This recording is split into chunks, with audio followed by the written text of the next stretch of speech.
I am honored to have been invited to give my thoughts in this very important forum of the Interfaith Dialogue sponsored by His Highness King Abdullah of Saudi Arabia.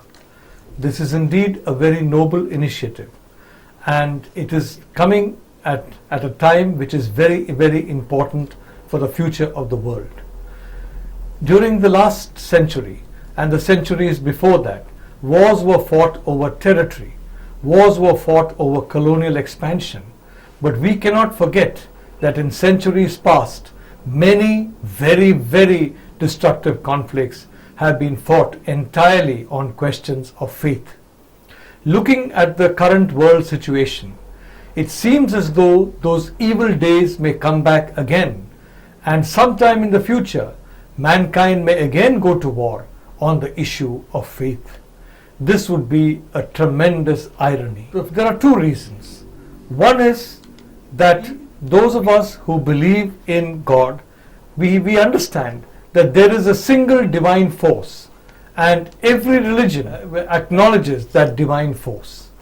In the case of Islam, the divine force got revealed through the Prophet Muhammad, peace be unto him. In the case of the Christian religion, another very important religion, the divine force sent his own son to earth, and the son was sacrificed on the cross for the sake of humanity, and the Bible became the repository of much of that wisdom.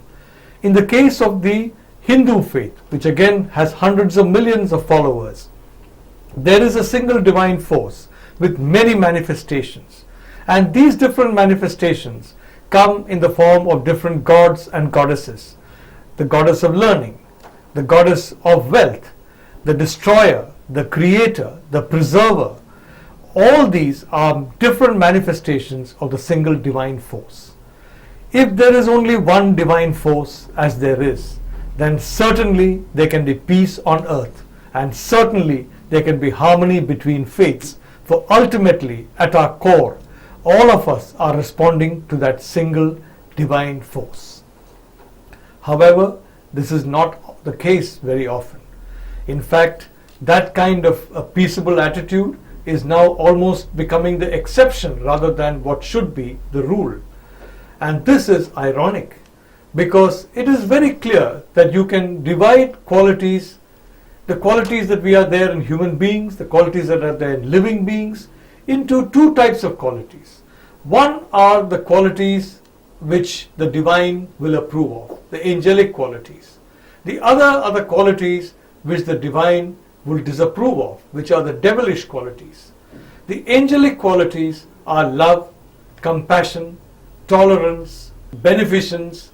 These are all different manifestations of angelic qualities. Compassion, mercy, tolerance, beneficence, all these are manifestations of this divine force. On the other hand, the devilish manifestations are hatred, violence, greed, and these manifestations are unfortunately rampant throughout the world. Very strangely, many who have shown the most utmost greed nevertheless believe themselves to be people who respect the divine.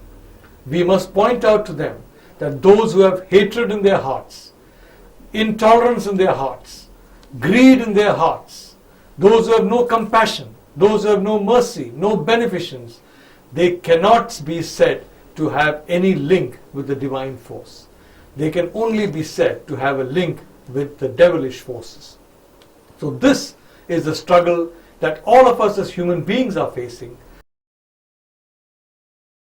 About 12 years ago, I introduced a concept which I named as Indutva, I-N-D-U-T-V-A. And this concept was very simple. Looking at the history of India, I said that in every Indian, the genetic DNA, the cultural genetic DNA has got three powerful strands.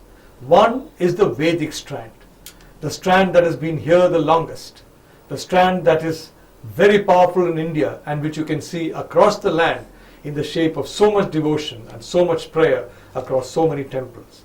The second is the Mughal strand. Again, a very powerful strand. And that strand again can be seen not only in places of worship, but it can be seen in dress, in language. For example, the language of Hindi films is basically the language of the Mughals. Much of the dress and much of the food of large parts of India is essentially Mughal. And there is a very heavy influence of Mughal and Persian into our culture.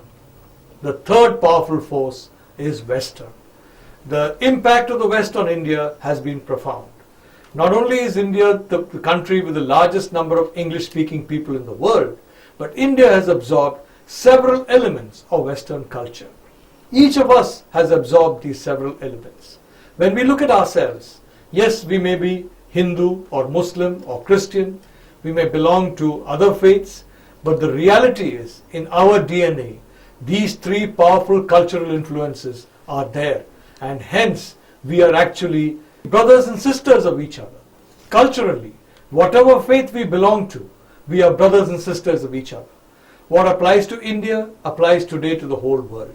We are living in a world of instant communication. We are living in a world where you can take an aircraft and fly to any corner of the globe. In fact, we are living in a world where you can explore the moon today. You can probably explore other planets tomorrow.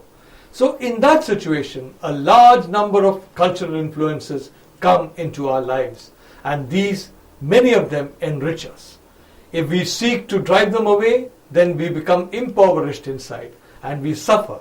What we need to do is to understand which cultural influences we can accept, look around all over and accept them. So in a sense, the entire world has today got different strands of cultural DNA. Take the example of the United States of America. This is the country with the largest number of Caucasian people in the world, and they have recently elected a son of an African economist to be their president. They have freely elected him. Barack Obama represents that new world that we are talking about. He represents that tolerance, that compassion, that beneficence, that mercy towards people. He represents the coming together of different cultures in a harmonious entity. What I would like to see as the individual who worked on this concept of Hindutva is harmony and not conflict. Tomorrow when people talk of civilizations, there should not be a talk of the clash of civilizations. There should be a talk of the harmony of civilizations. After all, God is one. The divine force is the same. Maybe different names, maybe different ways. But again, coming back to India, Sanatan Dharma, many paths, but the same goal. One single goal, which is coming as close as we can to the glory of the divine. And the way we can come close is to remove from our hearts the devilish impulses and bring into our lives and into our behavior the impulses that the divine has and that the divine mentions. Take for example the great religions of the world. Take for example Islam, where we talk of the divine as being compassionate, as being beneficent, as being merciful. We do not talk of the divine as being violent, as having hatred. We talk of compassion. We talk of beneficence. We talk of mercy. The same thing would apply to Jesus Christ, who said, turn the other cheek. Because Jesus Christ was reflecting the will of God, as the Christians believe, and as is said in the Bible. And he has said very clearly, turn the other cheek. He has said very clearly that you should behave to others in a way which he himself behaved. A way in which there is compassion, there is tolerance, there is mercy, and there is understanding. This is the only way forward for humanity. In this context, this organizing of this interfaith dialogue is a very important initiative.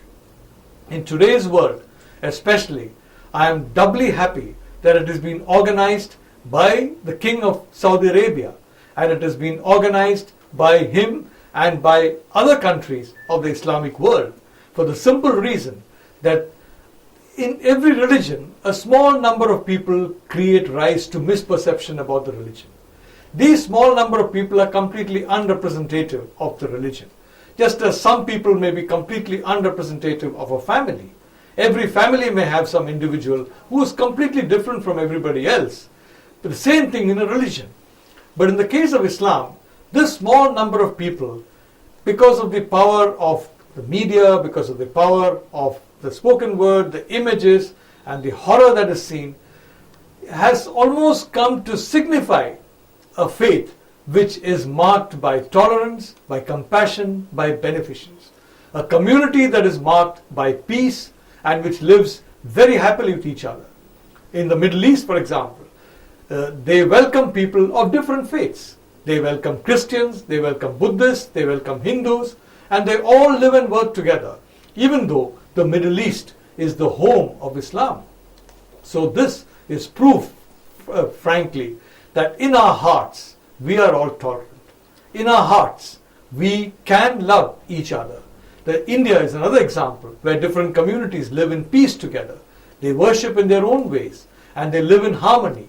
And that is a very important example of tolerance to the world.